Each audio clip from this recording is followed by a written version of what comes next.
And welcome back to your weekly chilled out roundtable tabletop RPG podcast, the pod of many things. Today we've got a really exciting episode.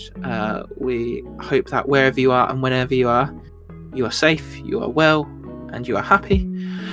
We've got a quick couple of things, and then Leon is going to introduce today's guest, and then we're going to get into the topic.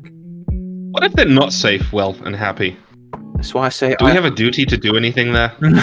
I said I hope you are. We can't do anything. Yeah. Well, if you're not, just know that I'm thinking about you. Tweet me, and I will think of you.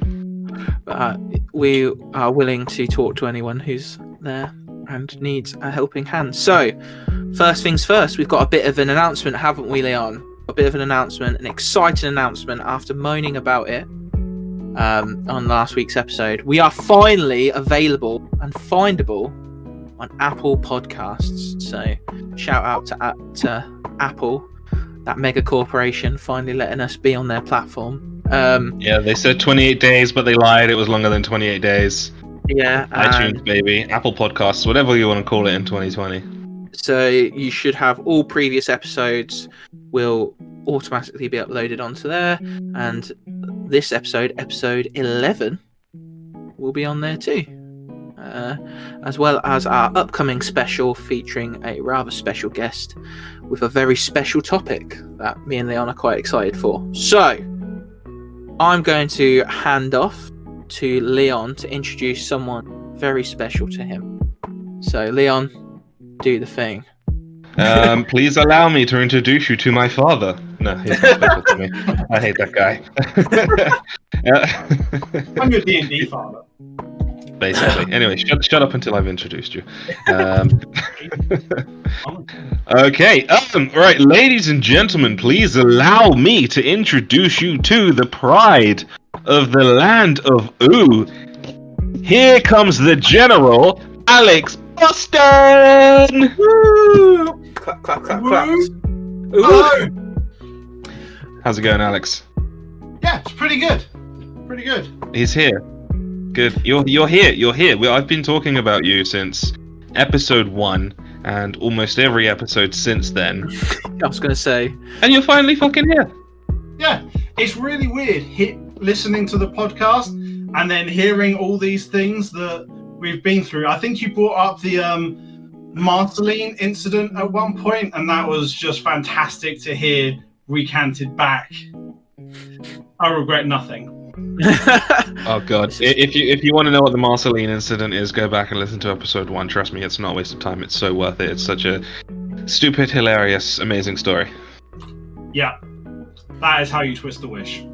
I Yes. have long been waiting for this myself, because I kept hearing about this like almost omnipresent figure of Alex in Leon's story times, and now I finally feel like I can bask in the glory and the knowledge that is Alex. So it's really exciting. I'm actually quite excited to have you here, Alex. I'm really glad to meet you finally. Thank you. After hearing so much about you. So if you don't mind, can we do our little avatar game with you, which is as you know.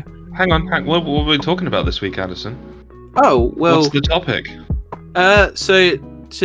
Today's topic is sources of inspiration. Where do we get our inspiration from? Where's good? Where's bad? Where does inspiration end and plagiarism start? A bit of like, how much do you let your art of D&D, I know that sounds pretentious, influence your games and inspire you to include certain things. So yeah, I'm quite excited to talk about this, to talk about inspiration and how we can apply that as well, because a lot of people have a lot of good ideas and they don't know how to apply it. I don't know how you feel about that, Alex. Do you think that's true, that they have a lot of good ideas but they're not 100% sure how to put it in? Yeah, I mean, I think everybody has that on some level. I mean, as most people in this community, I'm sure, read a lot of things, listen to a lot of podcasts. Hell, even just reading through the Monster Manual, you get all these ideas, and it's not always easy to put them into your campaign. Like sometimes I'll read through the monster manual, see a Tarask or another high CR monster, and it's just, I really want to put this in, but all my characters are at level 4 and I can't do this. But it's so cool. And then of course you put in a CR20 creature to your level 4 party and kill 2 of them. So yeah, that's hang on. I just need to say, Alex. I just need to say something to Alex in response to what you just said. Fuck you. Was that personal? Did that hit you? Did it? So yes. What did you put us up against? So we need to talk about this later. Level 4. No, it's been brought up now. It's a quick story. We are level 4. Level 4. He put us up against a CR20 monster, and of course 2 of us died. Anyway, let's move on. Yeah. So we'll get in further into that story then later, but we're going to talk about at first Alex's avatar. So Alex, you've listened to the podcast. I hope you know that I am everyone's favourite friendly resident furbog wizard, because I'm tall, I'm a bit hairy, I can be a bit dopey at times, and I'm a bit strange. I don't quite work by society's rules, I guess.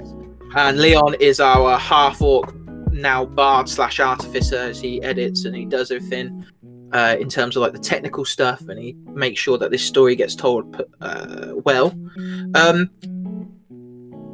So we would like to do that with you and see if we can find you an avatar.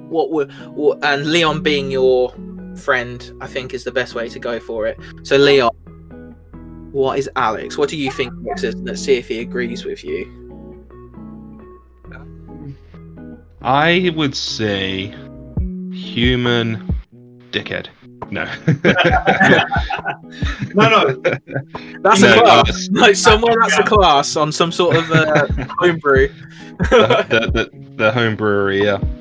No, for reals though, I think for Alex, I'm going to go gnome wizard. Reasons. Gnome, because I know he's a very hands-on person. He likes to use his hands. He has a 3D printer. He likes to paint and tinker with things. Also, his job involves tinkering with things. And wizard, because he's a smart guy. I don't tell him this enough, but he is a smart guy. Oh. I was going to say, based on what Leon's told us about you, definitely some sort of wizard, some sort of like intelligent, like tactical person who knows their way around and out of things.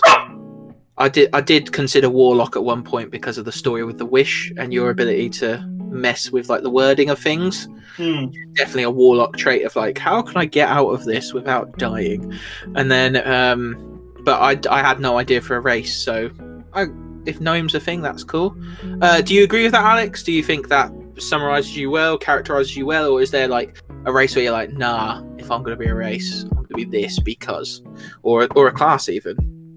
Do you know what? I think that's pretty spot on. I was thinking gnome wizard myself, either that or gnome artificer, which I think both of them fit into Leon's description. But I was thinking gnome.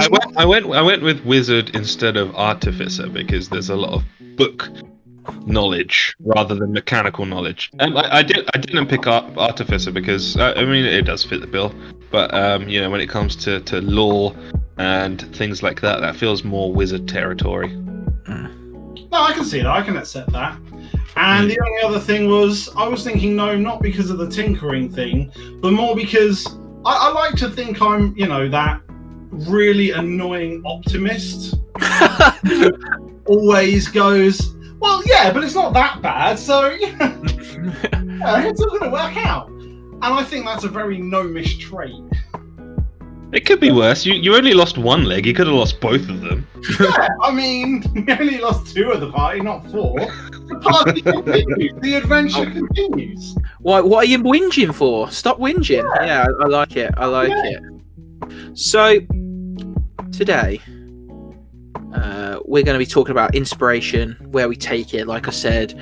And I do have a feeling it's going to be an absolute blast because you've taken inspiration from something I love in the form of Adventure Time, and I've heard that story.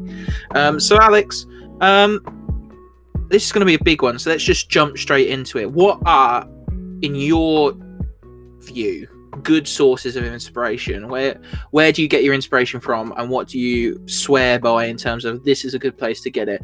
And it can be specific, it can be general. What are you thinking? Tell me all about it. So, I mean, I don't think you could ever say something is a good or a bad source of inspiration. I mean, what inspires me could be very, very different to what inspires you or Leon. So I don't think you can say anything's a good or a bad source. I mean, it's all about the implementation, surely. You have good and bad implementation of inspiration. I mean, there's ripping something off wholesale completely and just retelling the Lord of the Rings and putting people on rails because that was your vision. And then there's taking the setting and thinking about it and making it your own. So yeah, I don't think there's any good or bad source, but rather implementation. So your thing is that like we kind of touched on in the beginning, like the application of inspiration is where the quality comes in. Is there anything that you've particularly like resonated with in terms of inspiration? Like, is there anything you've went TV show, book, or whatever, where you've just went, oh no, that shit's cool, I want to use that? I mean, obviously, as we've said before, Adventure Time, because as I was first starting out, I had this horrible DM who just absolutely couldn't say no to anybody joining. So we had, a 10-person group. But then I went away and thought, I can do this better myself. And I was, very into Adventure Time, as everybody should be. It's fantastic. And I created my own world set in my head, like 50 years after the main storyline had finished. This was while it was still running, but in my own head, I said, I'll run it in 50 years' time. So there's no like chance of crossover and stuff. That's a good idea. Yeah. So, in it, Finn and Jake were adults. Everybody was in a different state. And, it, as I was saying before, it was inspiration pulled from it, not just trying to copy the storyline wholesale. So I'd say Adventure Time has put the biggest, most obvious impact on there. But, I mean, my current campaign at the moment is inspired by the concept of war. So I don't know if you talked about it with Leon, but my current campaign is I have two groups on one relatively small island, and the dwarfs are one playing group, and they are coming to retake their homeland from the elves, which are a different player group. Oh, okay, that's really interesting. Yeah, so I'm having a lot of fun with inspiration from just the general concept of war.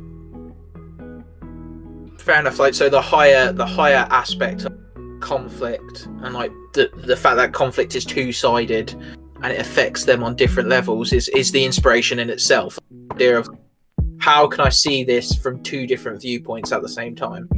Exactly, because obviously in wars, nobody ever thinks that they're the bad guys.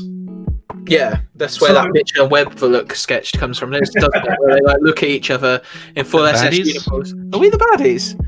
Are you sure? I mean, we've got skulls on and everything. Yeah, because I mean, Leon, your group, I'm sure, think that you're the goodies, and so do the others. My character does. I, for one, think we are the Nazis. I mean, there's a certain truth to that. But... It's a very fascistic state. Yeah. So what about you then, Leon? Where do you inspiration? Because like we've got this idea of like concepts and certain things, and like the application of inspiration as an answer from Alec. I think I said that there's 101 places to find inspiration, but I'll give the key ones that I've used recently. And like as I was saying, I want to say episode 1 or episode 2, way back.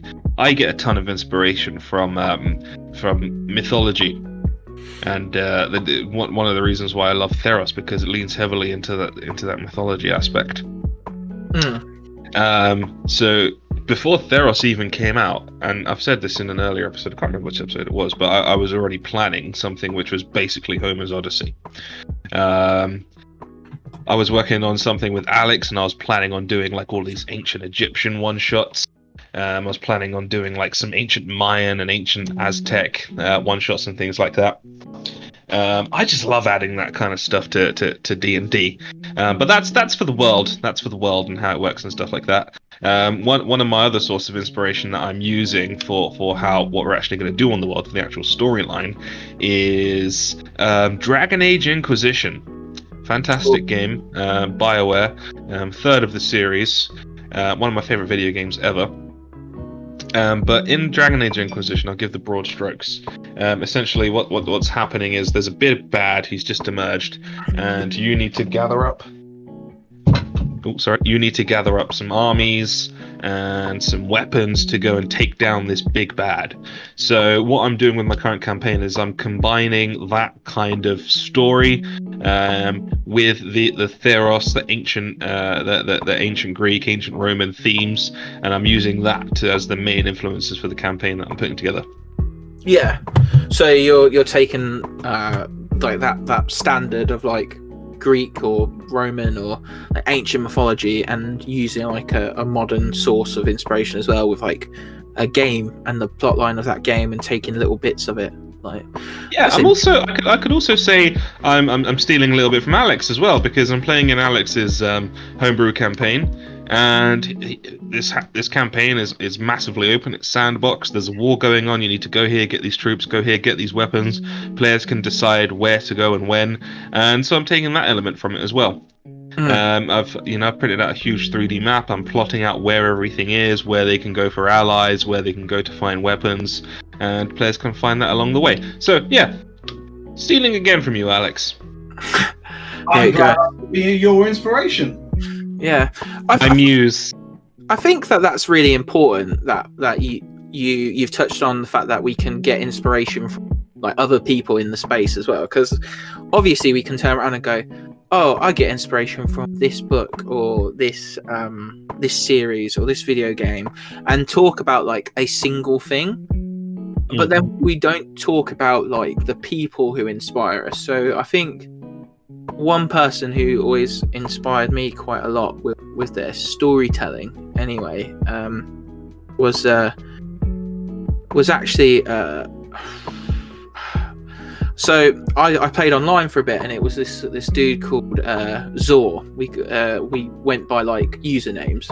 So Zor when I first started playing D&D again during 5th edition times, and his stories were like so big in comparison to like, but it never felt big to you until you actually took a step back and like looked through the forest for the forest through the trees, because it's almost like the opposite of that idiom. Like, we were so ingrained in what we were doing that we forgot the wider implications, and then he'd bring them back and go, well, because you did this now happens. And I'm like, oh, that makes sense, and I can't argue it, so I guess it does. Like, so yeah, I think that's important.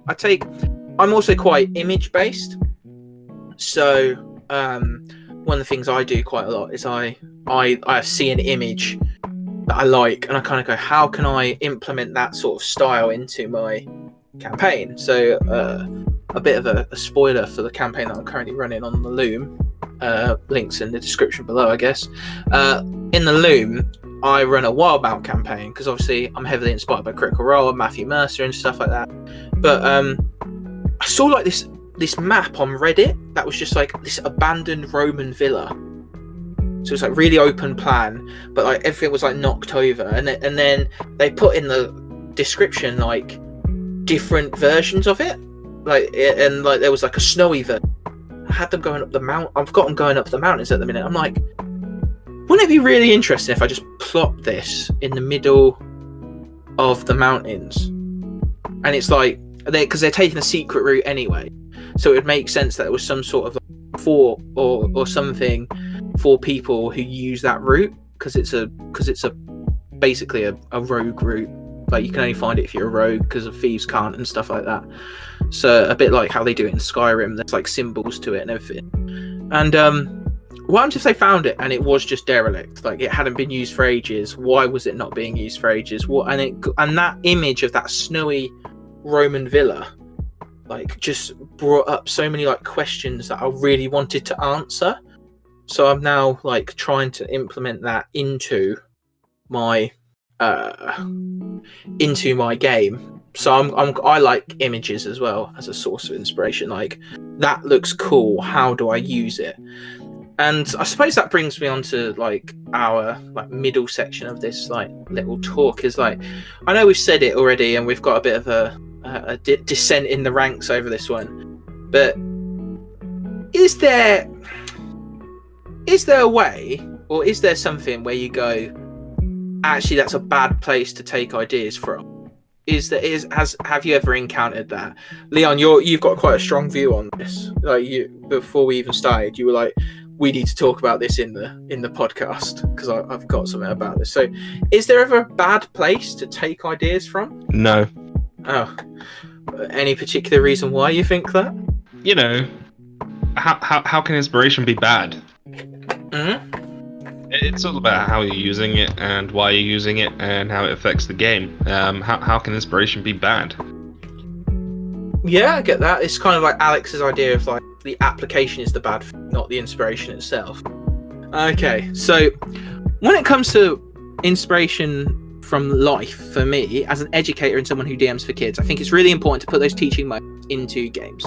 Like a slum full of people who are talked down to and treated as second-class citizens because of X factor, something that sets them apart. So it could be something like wealth and the wealth gap, and it could be historical tensions. So something like they're the descendants of the losing side of the war that was thousands of years ago.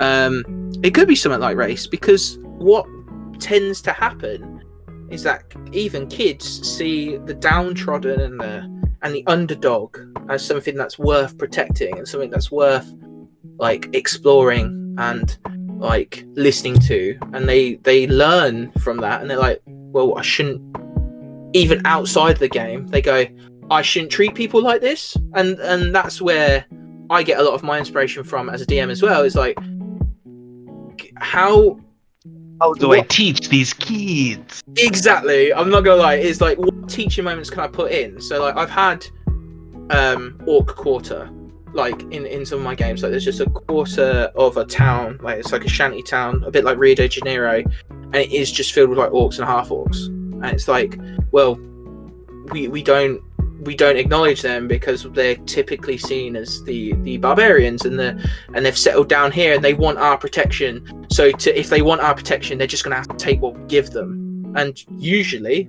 9 out of 10 times the kids beat up the dude who's in charge of Orc, they put him in prison, and then they start campaigning for orcs to be more included in society. So I'm a massive proponent of art sometimes imitating life. I'm not gonna be there and literally put a news story in a game or anything like that. I'm never gonna just be there and like, right, I saw this on the news, this matches my political opinion, so I'm gonna put that into my game. But I am, especially with adults, but when I look at it, I do think that sometimes I think about like the real world. And yeah, it's a fantasy and anything can happen and we're all powerful and everything like that. But there's still some logic, and there's still some parallels between even Tolkien and like the real world. Like, there's some parallels there. So you can't, I personally believe you can't ignore it. And I think that's really well demonstrated at the minute, especially at the minute with something. I don't know if you've seen this, Alex. Have you seen the combat wheelchair on Twitter or Facebook or Instagram or anything like that? Have you seen that? I've seen some STL files. popping around for, you know, PC adventurers in wheelchairs. I didn't know that was part of a larger awareness. So recently there was a person on Twitter. Leon's been following it quite heavily as well. You seem to have taken an interest in it. He goes on about a lot of yeah. things.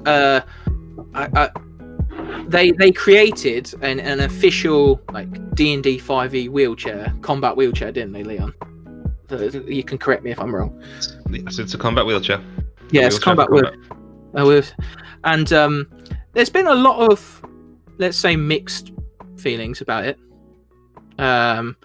She's obviously taken inspiration from her own experience and some of her friends' experiences as people in wheelchairs, and saying, right, well, we also want to go on an adventure, but we want to go in a way that is familiar to us and something that we know. But it's received quite a lot of backlash, and I think it's a really good idea. So, do you think it's a good idea, Alex, that this combat wheelchair is there and it gives us this option, or do you think it doesn't fit into fantasy worlds? Because I'm interested to hear as many opinions as I can and like educate myself on it. Really, like I want to see why people feel the way they do about it, because it feels like there's a very vocal minority in a lot of the D&D community that are like, the combat wheelchair is bad and I don't understand why. So what do you think about it, Alex? Right, so yeah, this is the first time I'm hearing about this. I absolutely cannot fathom why anyone would be annoyed by this. I mean, this is people trying to put their own experiences and their own life into their game and, you know, heighten their enjoyment of this fantastic hobby that we all share. Why anybody else feels like they should be even mildly annoyed by somebody else enjoying themselves is absolutely beyond me. I think if you want to do that, that's fantastic. Why shouldn't a combat wheelchair exist? I mean, this is a world of magic. There's the levitate spell. There's the fly spell. You absolutely could do absolutely anything that any other person could do in a combat wheelchair. I agree with you wholeheartedly. Very by some of the responses, because I think it's a great thing. Like, it's to take inspiration from this group of people who live a very different life to the rest of us, and allowing us, and again, this is that teachable moment, allowing us to maybe have that moment where we learn what life is like, even if we are able-bodied, and understand them is a really important thing. So what do you think, Leon? Do you what have you mean you have talked about it before, but like, I am interested to hear what you think about the combat wheelchair, like again, because we've been at it's a combat wheelchair. What's there to say? What's the problem with it? You know, you watch these guys play fucking rugby in wheelchairs, and you know, you think, fuck, those guys can go. I wouldn't want to get into a fight with one of these motherfuckers.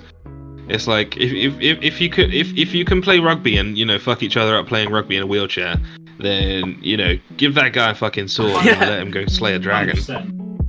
And I have got some like things on my screen that I've got, and it's things like, well, because of magic you wouldn't need a wheelchair, and just really like almost like arbitrarily like I don't want to say stupid, but I haven't got another word for it. Like, just ridiculous responses, like, well, magic would make it so they could walk, like, and shit like that. And I don't understand. I think it's a really cool thing, and I think it's a really cool inspiration as well. We've got people who can literally make turrets out of nothing in the form of an artificer. The artificer can literally just go, I've got some tools here, here's my action, bang, there's a turret there, and it can fire on my bonus action, there we go. But apparently a combat wheelchair is out of the question. Like, I can edit space and time, but a chair with wheels on is like, I find it really weird. I think it's I when I read it, and I've linked it in our Discord, I think it's amazing. I think it's a great bit of kit. Like, it's a great bit of kit. I would love to try and use it as a player. I would love to try and use it, and because I think that sometimes people's homebrew, people's material can also offer a great sense of inspiration as well. So I just don't get it. I don't get how people can say other people's fun is wrong. Like, it really perturbs me. So combat wheelchair. We're all good with the combat wheelchair. Love People it. of YouTube, it's a great thing. I have played. If I can play a non-neurotypical character, which I have done before, played characters with ADHD and autism that people haven't been aware of. I think it's fine to have a physical disability as well. I don't think that happens, and I don't think it's a bad thing.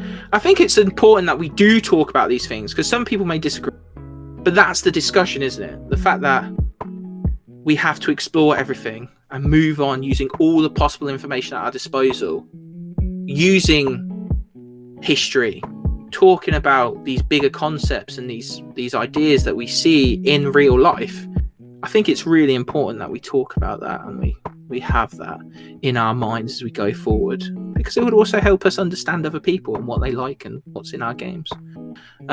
So yeah, let's pivot then. We've been talking about the application of inspiration quite a lot, and how that's what judges and the quality of our inspiration and how we use it. So how about we have some story time then, and about times. Let's do both. Let's do times where we've used inspiration really well and we've applied it really well, and why we applied it really well, and then maybe a time when we actually went, "Ooh, maybe should have not done that." Maybe. So let's start off on the positive. Alex, you wanted to talk about something earlier about inspiration that you applied really well. Do you still have that story ready to go? Are you talking about the Nightwalker? Yeah. That I brought up earlier. Yeah. Yeah. So that wasn't inspiration as much. So I mean, I regularly, whilst I'm bored in a Skype meeting at work, flip through the monster manuals. Let's make sure nobody from work can hear this. Yeah, I'm pretty sure no one from work can hear this. But yeah, I'll flip through, and certain monsters and their lore and just things about them really catch my imagination and embed in them. So in one of the latest games that I ran for Leon, finally, we were doing random road encounters, and I roll on random tables. I feel personally victimized already.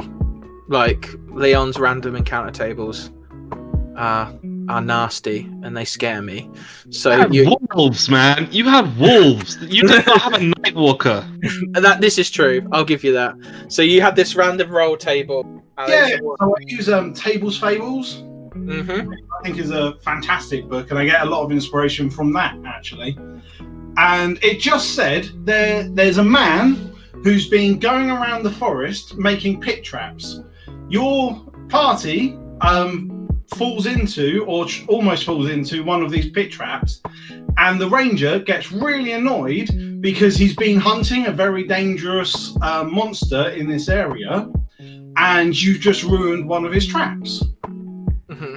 That was my inspiration. So they almost fall in. They do their death save. I think, Liam, was it you who almost fell in? No, it was somebody else. Yeah, but they fail they succeed on their death save, and see this great giant pit open up in front of them that wasn't particularly well hidden. So the ranger goes off and does some survival checks and tracks down the ranger who was setting these traps, and they get into a conversation, and the party start asking what this thing was and why they were doing it, why there were big pit traps in the middle of the forest. And off the top of my head, I think back to going through these and think that was a really cool monster, 20 foot tall. It was like black darkness, a void in reality, huge curling back horns, and it's been absolutely spreading death wherever it goes. And the party starts saying, oh, well, we'll help you, we'll do this and we'll do that, and we'll go out and be shiny heroes and find the monster. And this ranger is just begging them not to. Please, my whole village are like me. They are all rangers. They are all trained. He murdered us all instantly. Please, just help. If you want to help me build my pit traps. We will capture him. It will fall down. We'll bury it. It won't be able to move. Just don't go after it. So, of course, they went after him. And hey. My character just wanted to have a look at it. He just wanted to have a look at it, that's all. Yeah. So, they rolled very, very high to search this thing down, and I start describing how they're finding a path of dead creatures leading up to it, all rotting, and then obviously they rolled a nat 1 for their stealth, but I think a nat 20 for their survival checks to hunt this thing down. So shortly after the nat 1, I walking through the woods like, hello, monster! Where are you, monster? Yeah, they came across the thing, and I made them roll a D100 to see how far away they were. It was about 55 foot, which, that did not help them. But yeah, because those things are massive, aren't they? They're like huge. And they've got an ability called Death Finger, which is, it does a massive amount of damage and paralyzes you from 300 foot away. Okay, this thing's. So they were very spread out. 2 of them managed to escape, but Leon's character and my other half's character did die in that encounter. And I probably shouldn't have put a level 20 CR20 creature in the middle of the forest. No, I feel as if you should have. But the component of this is a living world. This is a huge world. Why would you only ever encounter things that are perfectly catered to your party? Yeah, and I didn't feel that guilty because I gave them a lot of warning. Yeah, I think you were fair. In my defense, I heard the words tall, I heard the word horn, I heard the word undead, and I'll admit, completely metagaming, my brain went straight to Minotaur skeleton. I did not think it would be a CR20 fucking Nightwalker. Giant. What are they? They're like gargantuan, aren't they? They're like huge. Huge, yeah. Yeah, they're like massive. So that's scary. But I think that was a really cool way to use that concept. Like that, there's just this guy out there who, because it also adds a little bit of lore to the world, I guess. Like there's just this guy out there in the world who's digging pit holes to contain something that it probably will never be able to contain. I can see that. I do know what he means, but I've just never used one. I've never looked at the stat block. That art always sticks in my mind because it is that. Yeah. Huge undead, chaotic evil, armor class 14, 297 hit points, 40 feet speed, 40 foot fly, resistance to all types of damage, immune to necrotic and poison, immune to basically all of the conditions. It has 120 feet of dark vision. It is challenge 20. You will get 25,000 experience points for killing it. It has an annihilating aura, which requires a DC 21 Constitution saving throw, or you will take 4d6 damage. It has an ability called Life Eater. It has multi-attack. It has an enervating focus, which is 5d8 plus 6 plus a Constitution saving throw, and then it has a Finger of Doom, which is a 300 feet range, DC 21 Wisdom saving throw, or take 4d12 damage and become frightened. It's a crazy fucking beast. Yeah, like the fact that you've got Realized, which was weird. like the fact that the DCs are 21, and but I'm really fascinated about the world building element of that. I'm like, you've said that now, and I'm thinking about like this just dude who's just on his own, like dealing with this, and like the only reason this hasn't attacked civilization is because he's literally there digging pit holes for it to fall into, and like holding it off as best as he can. And then it goes in the opposite direction because he's like, oh, I just imagine this Nightwalker. For fuck's sakes, I'll fall into a hole again. There can't be one over there. There can't be one over there. And it's like, God damn it, where is there not a hole? So yeah, that's amazing. What about you, Leon? Where's the time you've like looked at the inspiration? You've went, I want to use this, and you've applied it really well. Yeah, I've got a fairly recent one. Recently I bought, I discovered there's a magazine shop near me. You were there. We went together. Yeah, Magazine Heaven at Rushton Lakes. Shout out to That's you. the one. Big up Rushton Lakes, big up Magazine Heaven, brap and all that nonsense. But yeah, I bought a copy of National Geographic because it was the cover was about the Amazons, the legendary female warriors, and I thought, ooh, that's going to give me some good inspiration for my Theros campaign. So I bought that, and I read the article on the Amazons. Fascinating stuff. They weren't actually a society of all women. They were just a society of men and women where women were seen as equals. And if you put that into the context of the time, where women's literal only job was just to stay home and cook and make clothes, a society in ancient times where men and women were equal, that was kind of a fascinating thing, and that's where all the stories spawned.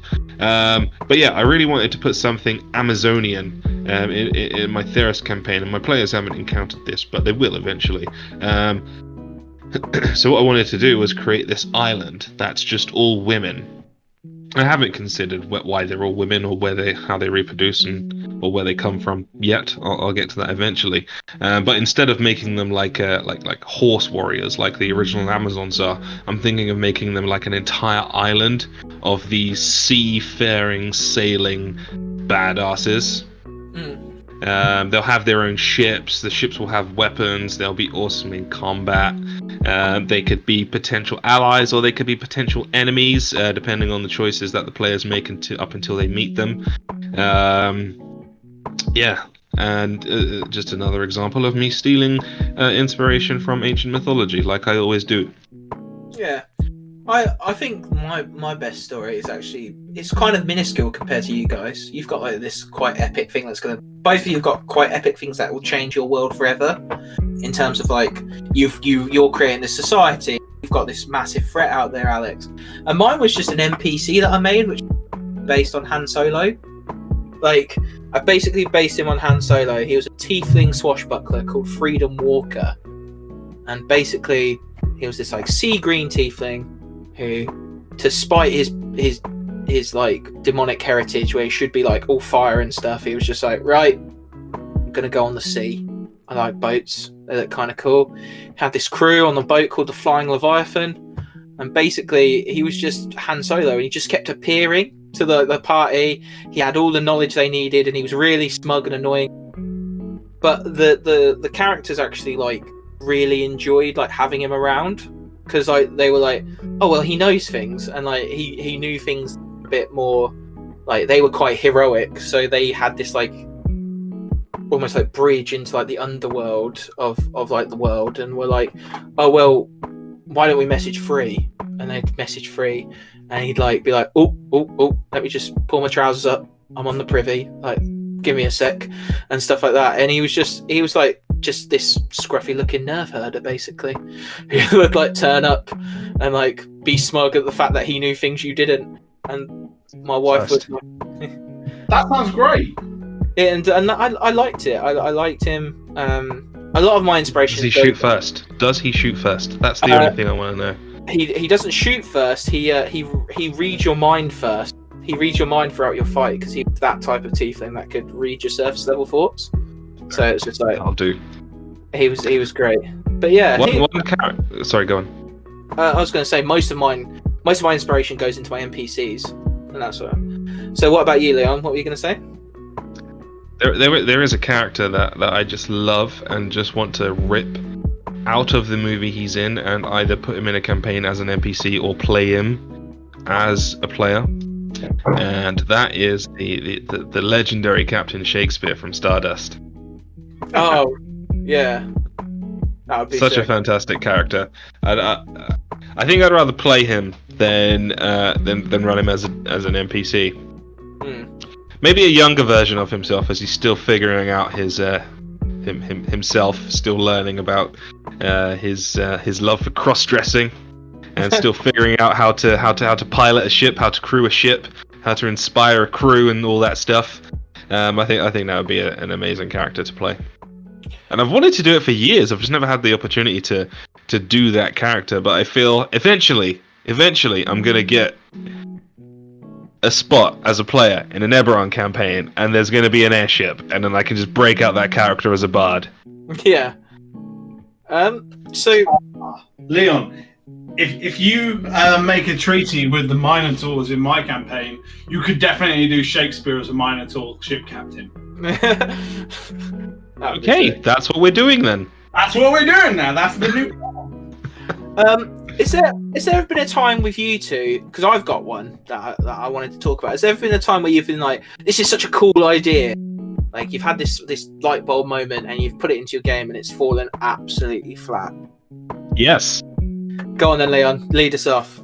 I do think I may have told this story on the podcast already, but I was playing Descent into Avernus, and one of the things this is where I got the inspiration from. In the book, it says before you start the game, ask your players for their 3 biggest fears and to play on those during the campaign. So I did that and I found out their 3 biggest fears. And I wanted to create a moment, an encounter, a session where they could encounter all 3 of those fears. And if they successfully beat those fears, for lack of a better term, they would be rewarded with a cool item. So essentially, what it was, we were in the Infernal Machine, traveling through the plains of Avernus, and they find this hut. It's just a rundown shack. Think Courage the Cowardly Dog, that kind of shack. Love that shack. Yeah, they get out, they go inside, and it's bigger on the inside. On the inside, it's a lavish mansion. There's a bartender. The bartender invites them over and says, "You're welcome to stay here the night. No strings attached." Little do they know that the bartender is actually a fiend. However, they should have known because we're in hell and everybody's a fucking fiend or. I was going to say what? This was like early days in Avernus. Behind the bar there was this nice ornate pillow with a nice ornate deck of cards sitting atop of it. So it was a deck of many things. That's what they would have been rewarded with if they succeeded in this. So they go to bed, they sleep. During the night they get awoken. Each one has 3 encounters. They start with like a DC 10 wisdom save. They face that fear. Then it goes to 15, then it goes to 20. If more than half the party pass when they wake up in the morning, everything's back to normal. The bartender's gone, and they're free to take the deck of many things. So as I was going through this, I had a general outline in my head. But the way I was describing how they encounter their fears wasn't landing for me. In my mind, it was a lot scarier, but then when we played it on the table, it was a lot of laughing. And it just fell completely flat. I tried to use some of the skills that I picked up from Curse of Strahd, but just didn't work. We talked Yeah, about that systems thing, though, didn't we? We talked about Yeah. the fact that horror's really hard to pull off in 5e because of the fact that you can just do anything. even if you're in Hell or Barovia, it's super hard to pull off. I'm not sure 5e is the right system for horror. But yeah, that fell completely flat, and I thought it was a great idea at the time. I gave them a deck of many things anyway because I love a little bit of chaos. But yeah, fell flat. That's my story. Over to you. What about you, Alex? Have you ever went like, "Ooh, that didn't hit"? Yeah, so I'd say probably my biggest one of those was when first starting out. And Leon, I'm sure you can attest to this. I started out and I wanted to do Adventure Time, and I was thinking I don't want to dive into D&D because that's complicated, and none of my friends actually really know D&D. So I went online and found a Adventure Time, custom-made RPG. My inspiration and enthusiasm just absolutely took over. And that was some of the most painful adaptation of a system I've ever done. That system was awful. It was truly bad. So I was going to say you said that. Yeah, and we struggled through with it for literally months, and eventually I was just like, I can't do this anymore. I tried. We're switching to 5e. I've been reading it. You all have to deal with it. Here is a player's handbook. Read it. We're not doing this anymore. That's when I bought my first PHP. Yeah. And yeah, it was definitely a mistake to get carried away with the enthusiasm of, I'm going to do this thing, it's going to be amazing, and not really read into it or look at anything past just my enthusiasm. So yeah, I think you definitely sometimes have to temper that. I can think of another time something fell flat in that campaign. What's that? I can think of another time when something completely fell flat in that campaign. I mean, definitely a few times. But the one that springs to mind is the Mother Gum. Mother Gum? The Mother Gum. The only thing I remember about the Mother Gum is I'm pretty sure someone shoved a spear up her butt, and it lasted for about 20 minutes with shoving spears up this Mother Gum's butt. Oh god! What the hell? What the hell? All right, we need to give full context. So Yeah, the reason, let me state the reason it fell flat. It fell flat because this was a lovely woman who was like pure good, pure lawful good, and we completely misread the situation and essentially murdered this lovely old grandma. So I'll let you tell the rest of the story, Alex. I can't really remember it, to be honest. Okay. So it was that bad. You scarred this poor man. Oh god. So what happened? We were swimming down to this underwater kingdom to find. I can't remember what we were going down there to find, but there was like this complicated mechanism to go through. What was it? It was an airlock, complicated airlock mechanism to go through. We get inside, and let me take a step back. Earlier in the campaign, we pissed off Princess Bubblegum. Yeah. And I believe she was like sending people to kill us or something like that. And then so we go down to this underwater city, find the Mother Gum, who is Princess Bubblegum's mother. This sounds ridiculous saying it out loud.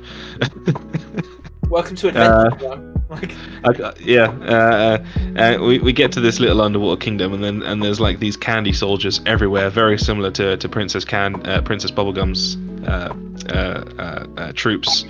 And we're thinking, shit, they're gonna kill us. So we eventually encounter the Mother Gum, who's like this huge piece of bubblegum, I guess. Yeah. And literally a huge piece of bubblegum. And we, right off the bat, we don't trust her at all. Don't trust her at all.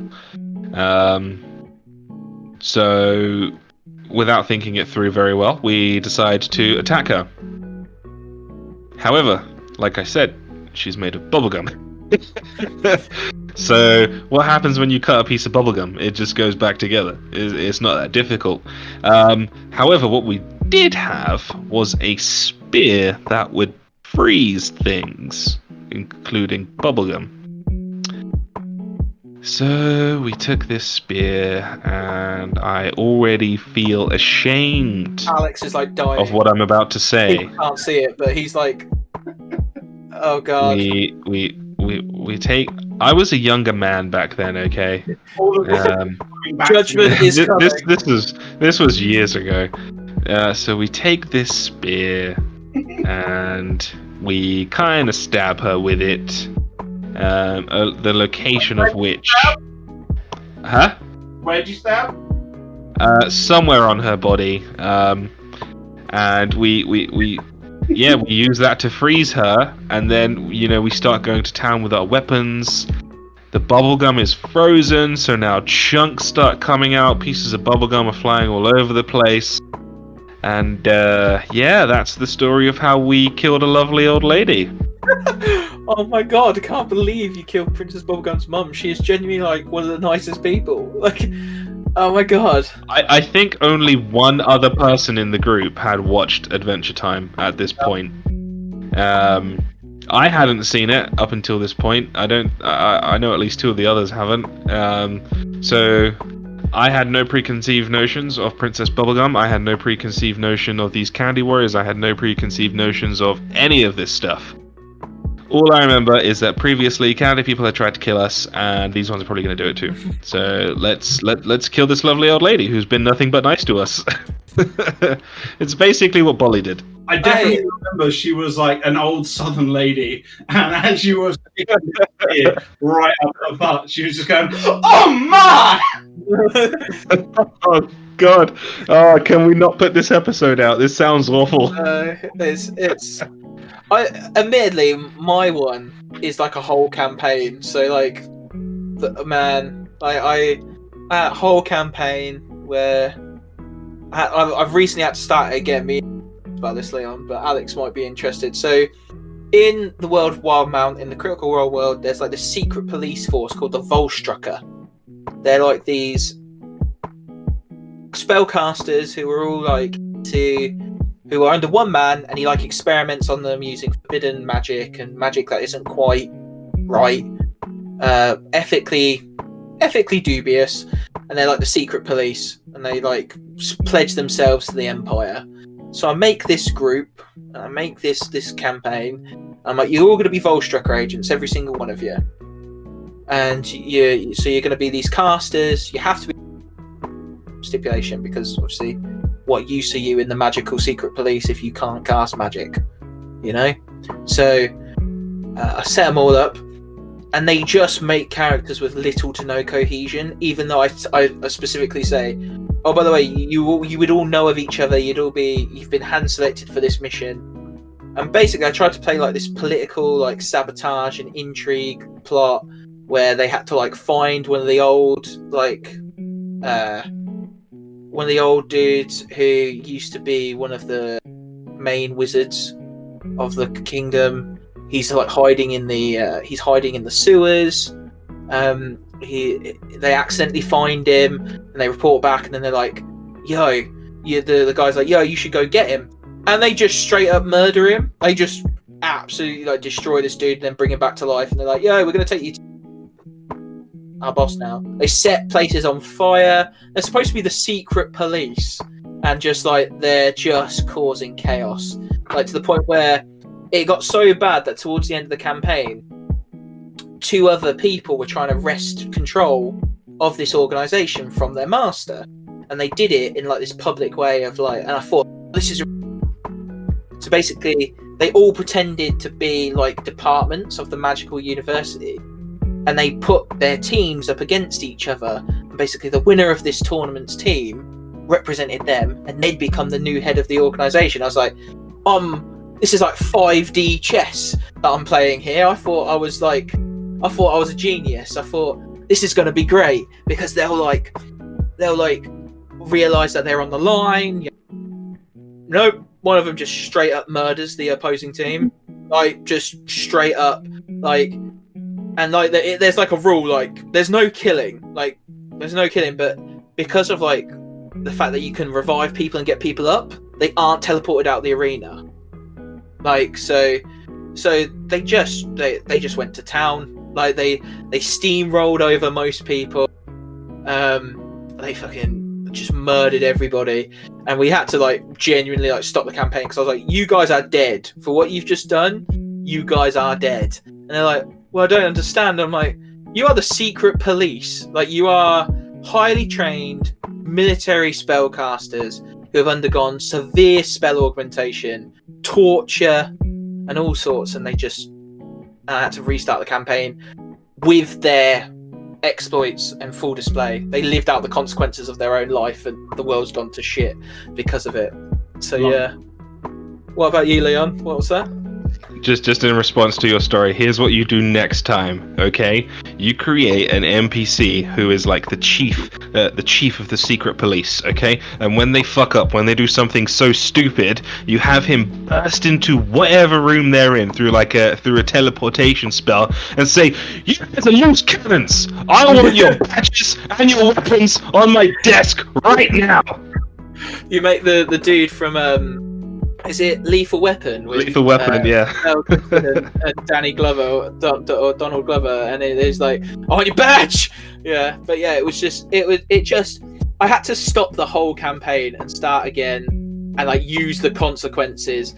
Their new characters literally watched their team murder these people, and were like, now there's like, you have to have licenses if you're a magician. You have to have like if you have magical items in the Empire, you have to have each one licensed. If you create magical weapons, you have to have a license.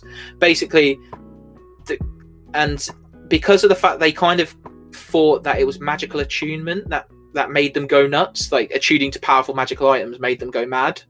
So like that's what they're blaming, but the real conspiracy is actually they've always been trying to do that. They've always been trying to implement licensing to find out who's magically gifted and stuff.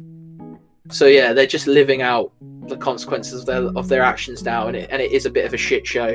Like everyone's at war, because as well, what the problem with it is in these Volstrucker are used to being at war. But there's been a truce recently signed with the other side, so they're like looking. It's almost like they were looking for somebody to fight. And I was like, "You do know you don't have to set fire to the house, but I do it anyway." I'm like, "Oh," so I'm like, "Oh god." So yeah, I had to. That was absolute trash from me. I should have been a bit more aware on that one and worked on that one. What's a piece of inspiration that you want to put in a game but haven't got around to doing it yet? That was actually my next question, but yeah. For me personally, I really want to I kind of want to do astrology.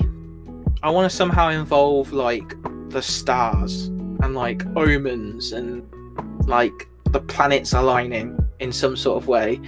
You know, like cool shit like that. Man, I've got you. Break out your Theros book.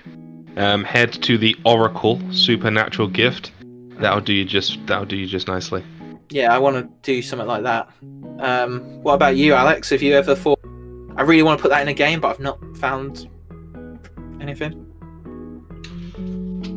I don't know. I kind of I'm getting more adept at shoehorning in all the bits that I really want to put in. So, I don't know. Right now, I don't have anything that I'm really dying to put into anything.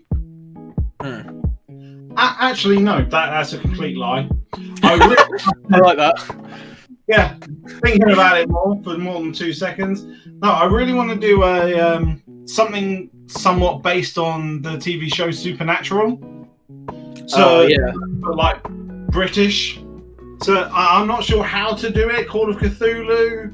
I don't know. Suggest a good system.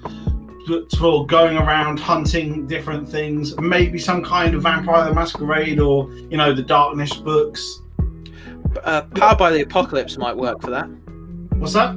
Powered by the Apocalypse might work for that. I'll have a look into it. Yeah. But yeah, no, that's a cool idea. I've recently finished Persona 5 Royal, so I want to play Persona as a campaign, which is basically this cool thing where you enter some sort of like parallel world that shows everybody's innermost desires, like their real face is the way they put it, and you fight using your real face, which is like a spirit of famous legendary figure. So you can have people like Alice from Alice in Wonderland as a persona. She's like the most powerful caster persona in the game. You get the main character usually has somebody like so in Persona 5 it's Arsene, the famous like mythical gentleman thief. There's Captain Kidd. It's just like there's just some really cool like imagery in there as well. Because there's like the Midnight Channel and stuff like that. I like psychological and stuff like psychological stuff and like because the astrology feeds into that as well. Like you believe in something so much that it affects your judgment. So yeah. What about you, Leon? What have you got that you've never ever been able to fit in? Well, firstly, once this Greek campaign is done, we're going straight to ancient Egypt, baby. But on a more serious note, I played a game Halloween last year. It was a Sherlock Holmes board game / RPG kind of thing. Essentially, you have a map of the city. You have a scenario, a murder scenario, obviously, and then like a list of clues that you have to hunt down. I would love to transfer that and just spend like a whole D&D session trying to solve a murder, Sherlock Holmes style. I've done that. No combat or anything, just you're tracking people down in the city, going to various locations, the coroner and whatnot, and getting clues, and you have like until the end of the session to find out who done it. That is sick. I've done that. I did that for my birthday one year, and so basically there was Cobbo the Gobbo, he was the circus, and he was murdered, and all the PCs were and it was actually inspired by your murder mystery night. All the PCs were suspects, every single one. They all wrote down a scenario. They all wrote down clues that would point them to them being the murderer. And then we literally picked out of the hat on the day. All their clues existed simultaneously in the world, so you could pick the wrong person as well. They had this moment where they were all like really suspicious of each other, and there was no combat. It was literally finding people, like you said, talking to them, like figuring out if they were lying, like finding bits of evidence, like talking to each other as well, because they all had things that only they knew. So for example, Troy kept mentioning that his character kept saying, because he was a Kenku, he kept saying, "Worth a pretty penny," which was a thing about Cobbo was trying to sell him. Like, so he knew that the goblin was trying to sell people in the circus, but he couldn't tell anyone. And like, there was like little clues that they all knew. Somebody, I think it turned out to be my wife, she'd been the murderer, and because he was like he'd bought her off her parents years ago, and they'd come into money and wanted to buy her back, but he wouldn't let them, and he wasn't telling her that they existed. He told them he told her they were dead, like, and that's how he's found her, and that's how. So when she found out she had parents, she murdered him so that she could go back, find them, and actually it led to them not shipping her in, because she told her story. She was like, I just wanted to go home, and they were like, okay, we won't tell the guards, and that was the end of it. It was so good. It was so, yeah, murder mysteries can be fun. So these stories, let's round this up. What's one bit of advice you would tell people and talk to them about in terms of applying their inspiration? Like one thing that you think of every time you apply something, so that it's easier, so that it can help them in the future. We'll start with Leon and then move on to Alex. If you have an idea which you think is amazing, What I always do is I will run it by somebody. Usually that person is Alex. Alex will tell me if it's good or if it's bad, and he will also offer some improvements, which is what you're looking for at the end of the day. So yeah, the piece of advice there is to find somebody that's a good DM and run the idea by them. See what they think. See if they can improve it for you. Yeah, that's cool. What about you, Alex? Have you got any tips or tricks that you think help application of inspiration?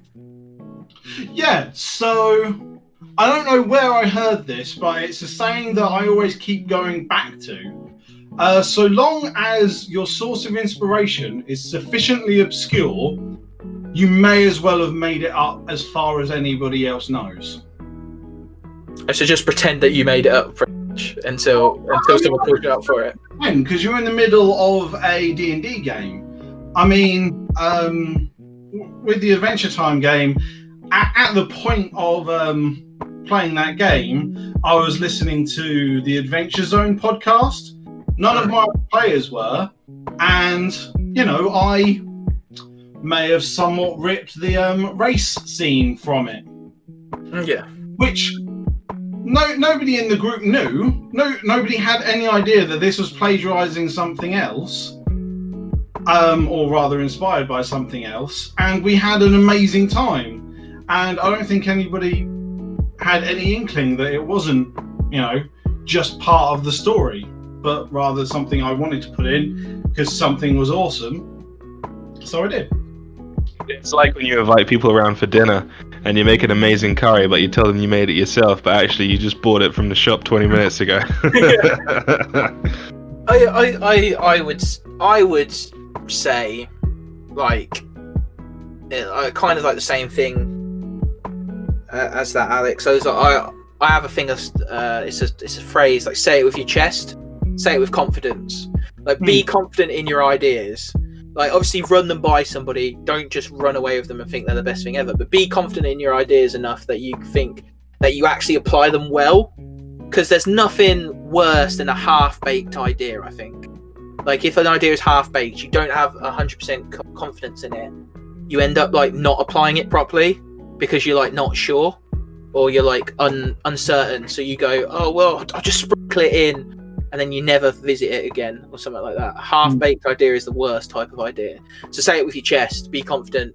Be, if you're going to do it. Just make sure you run it by someone first. And make sure it's fit for your table. You spoke about plagiarism, Alex. And I want to, because this is like our last topic of conversation. Before we go into like deck of many things and all that, many questions, and all that. So you talked about plagiarism. There is a difference between inspiration and plagiarism, like not just in terms of like the definitions of the word, but legally and stuff like that. And we've heard a lot. If you look on RPG horror stories, you hear a lot of like horror stories about people who are just like, they just want to play basically Lord of the Rings. You need to make the same decisions as the characters from Lord of the Rings. You have to make the right decisions. So where does inspiration end and plagiarism begin? When does it start not being inspiration and being creative, and it's just like, you know what, you are now just reliving some story that you really like? Where does that start? So I would say it's when your players start thinking, right, yeah, so this is going to happen next, and then we're going to do this. As soon as they know, it's going to fall into complacency, and then people are going to get bored, and because there's no mystery. As long as you stay to the side of inspiration, where your actions are inspired by something else, presumably your players won't really know what's going on. They won't be able to guess the things coming up. They can have informed decisions, which is very different. You can play in the same world as Lord of the Rings in the exact same time that the Fellowship is going round, but in a different area, and you can know that, Minas Tirith is just about to get assaulted, but you can be something, but the focus could be somewhere else. if you're in the middle of the fight going to Minas Tirith, that's, I would say, would be the plagiarism. But if you are playing over in the Rohirrim, Yeah, Rohan. Yeah. yeah, over in Rohan, and you see the signal lights come up. I mean, that's a completely different area. It's completely out of the spotlight from, the main works of the books. And that's a different story. You're telling your own story rather than telling somebody else's. So you would say it's when when it starts becoming like obvious what's going to happen. Yeah. Because there's tropes where like you can guess what's going to happen because of tropes and like common narrative threads. But when it starts becoming like, oh no, I know beat for beat what's about to happen, there's an issue. Yeah. What about you, Leon? Have you ever like thought, oh, I might have strayed too close to the mark on plagiarism, or have you got a particular stance on plagiarism? Not really. Not really. Right. Alex has already put it succinctly. The only thing I can add to this discussion is my agreement.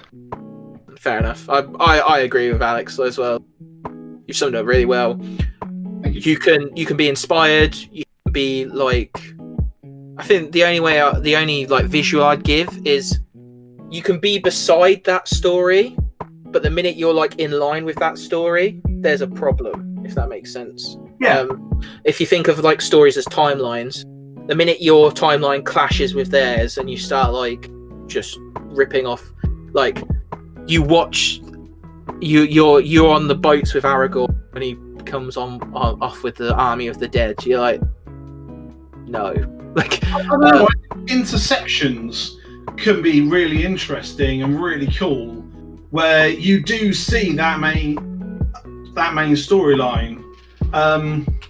Like, I'm doing a couple campaigns that are rip-offs mostly, and sometimes we do interact with the main story, and that's really cool moments.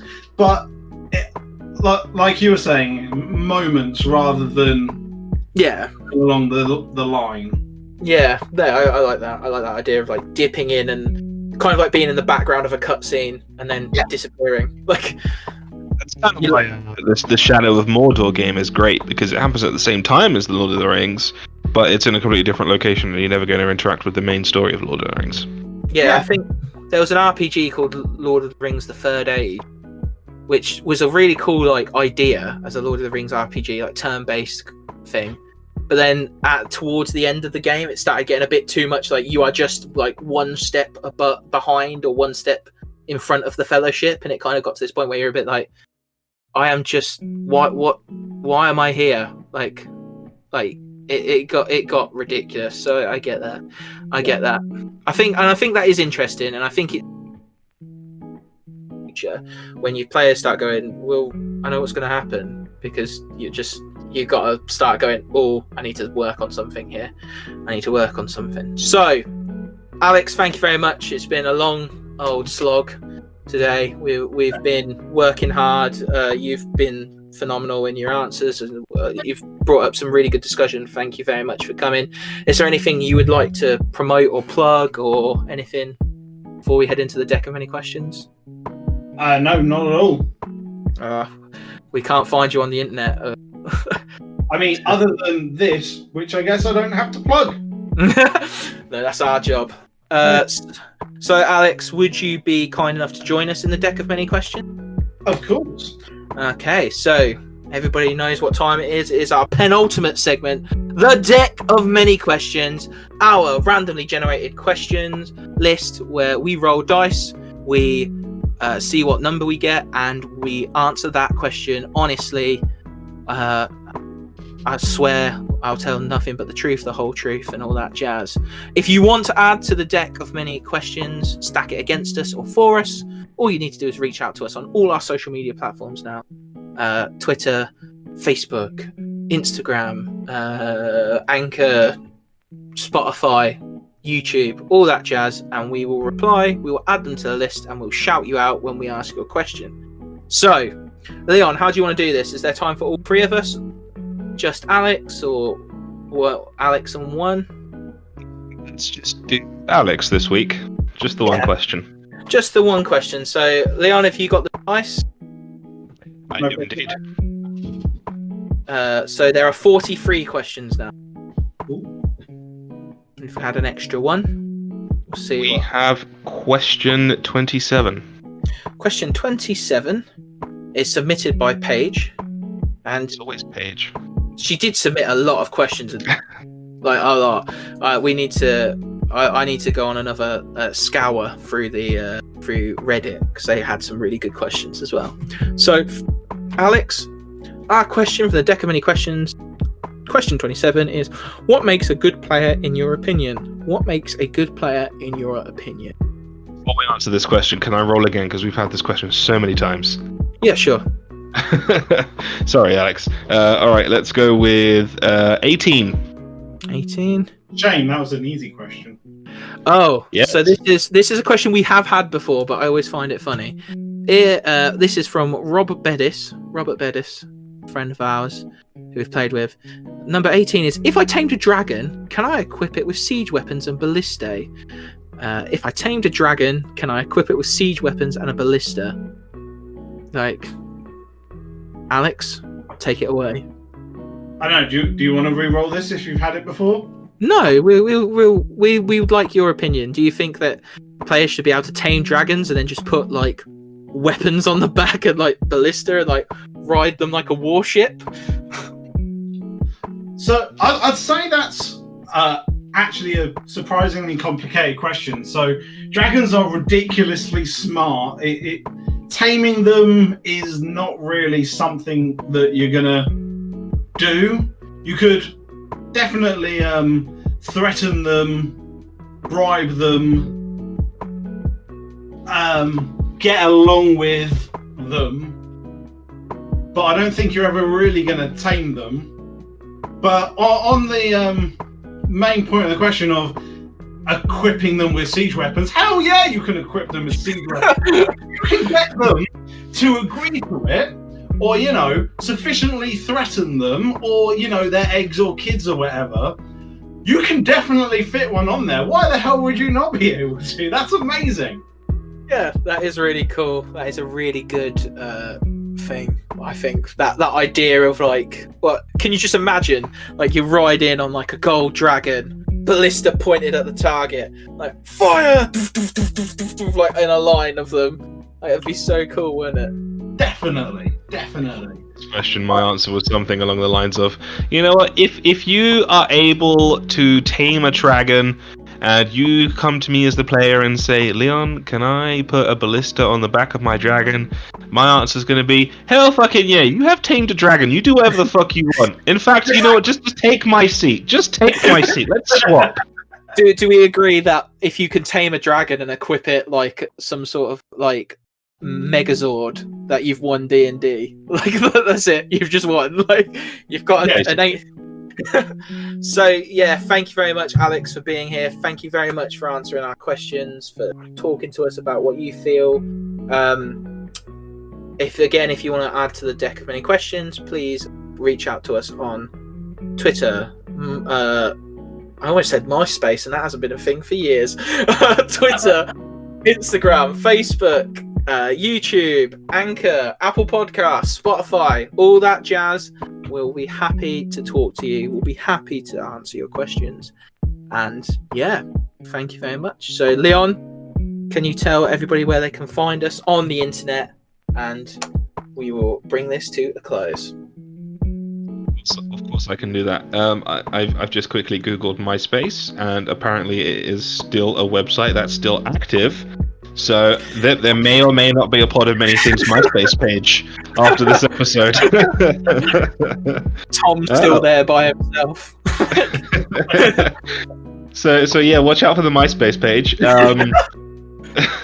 Where can you find us until then? You can find us on Twitter at the Pod O Many Things. You can find us on Instagram at Pod O Many Things and Facebook at Pod O Many Things. We are also on Spotify now. We are also on iTunes or Apple Podcasts, whatever the hell you want to call it. So go find us on one of those places and say some words to me. Yep. Or Addison, but preferably me. Fair enough. Thank you again, Alex. It's been a pleasure. And again, Thanks for having me. yeah, no, you're more than welcome. And wherever you are, whenever you are, we hope you're safe, we hope you're well, and we hope you chilled out with us and had a good time. Peace. Holy hell, this has been a difficult episode. Fucking hell. Oh my god. Jeez, that was just. I think we pulled it back nicely, but fucking hell, that was a rocky start with all the technical issues and whatnot. Technical issues. me being I'm shit not at looking my forward to job. editing this. Oh god, this is going to be such a dick to edit.